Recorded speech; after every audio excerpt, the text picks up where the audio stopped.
बिस्मिल्लाहिर्रहमानिर्रहीम। मैं कहता होता हूँ कि थिंकिंग जो है ना, थिंकिंग ये एक साइंस है।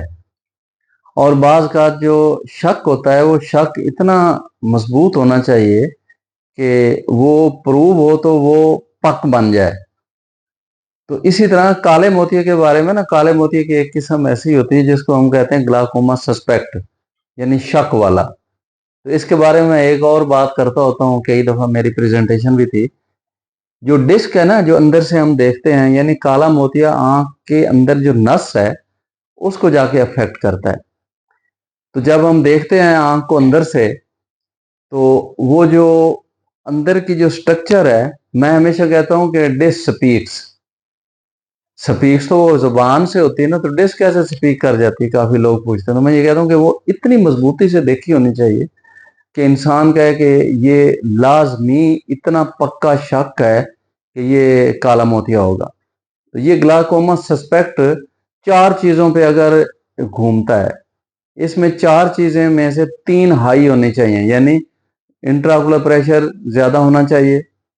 इसी तरह जो फैमिली हिस्ट्री वो पक्की होनी चाहिए। और जो मैं कह रहा हूं कि डिस्क स्पीक्स, डिस्क की जो कॉन्फ़िगरेशन है वो ग्लाकोमेटस होनी चाहिए, यानी न्यूरो रेटिना रिम थिन होना चाहिए, कपिंग ज्यादा होनी चाहिए। और कपिंग ऐसी होनी चाहिए कि गीली मिट्टी में जब बंदा हाथ मार मुक्का करता है या एनिमल उसमें पांव रखता है तो वो नीचे धंस जाता है, उसमें गड़ा बन जाता है। ऐसी कपिंग होनी चाहिए। तो तीन चीजें हाई होनी चाहिए जो मैं बता रहा हूँ। चौथी चीज लो होनी चाहिए, वो क्या है? Corneal thickness. अगर ये चार पैरामीटर हों तो हम कहेंगे ये ग्लाकोमा सस्पेक्ट है, इस बंदे को काला मोतिया हो सकता है, बल्कि होगा। आपका ये शक जो सस्पेक्ट है, ये शक है, ये पक्का होना चाहिए।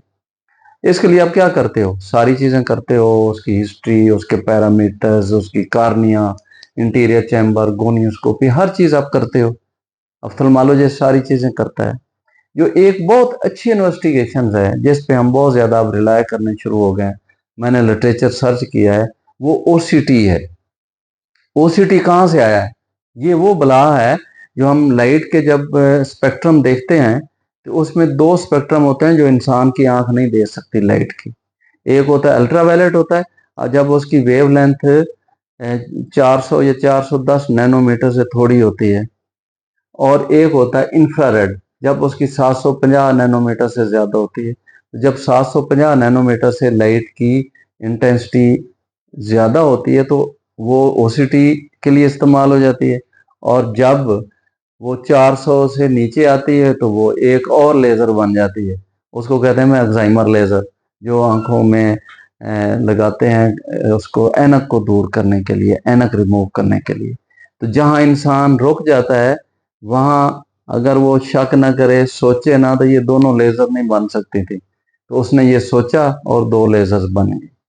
तो मैं बात कर रहा था कि काले मोतिये का जो सस्पेक्ट है उसको डायग्नोज करने के लिए ये जो मैं बता रहा हूँ लाइट का स्पेक्ट्रम, जो इंफ्रारेड है, जो ओसीटी है, उसमें जब हम डिस्क को अगर लें तो डिस्क का 360 उसका कंट्रोल है।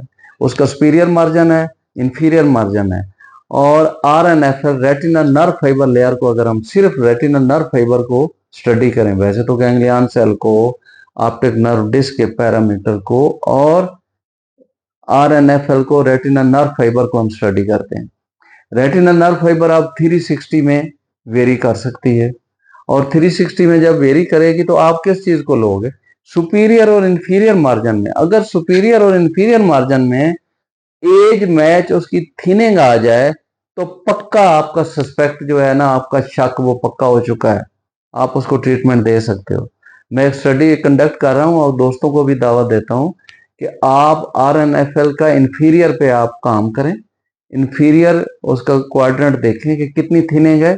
एज मैच उसकी थिनिंग अगर कम है तो डेफिनेटली पेरीमेट्री भी उसको प्रूव करेगी, क्योंकि ये स्ट्रक्चरल चेंजेस पेरीमेट्री से, इसको कहेंगे हम प्री पेरीमेट्रिक चेंजेस आएंगे।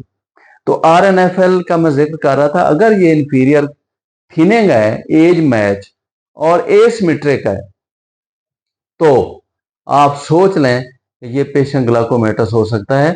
उसकी अर्ली डिटेक्शन और डायग्नोसिस और मॉनिटरिंग आप ओसीटी पे करें और इस चीज को फोकस रखें, इंफीरियर RNFL और एसिमेट्रिक। तो ये आप जहन में रखें कि ये वेरिएबल हो सकती है एज के साथ, एथनिसिटी के साथ एंड ऑप्टिक नर्व के साइज के साथ। ऑप्टिक नर्व का साइज अगर बड़ा है तो इसकी थिकनिंग ज्यादा होगी, यानी ये ज्यादा मोटी मिल सकती है। आपको 60 और 90 के दरमियान मिलती है तो वो जरूर ग्लाकोमा हो सकती है।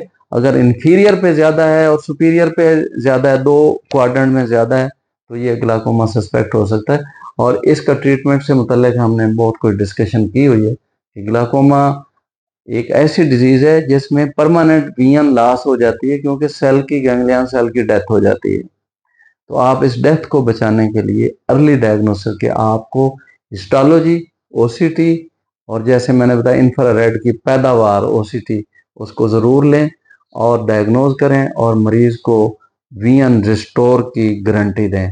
Thank you so much. Professor Ijaz Javed लक। फीडबैक का इंतज़ार रहेगा।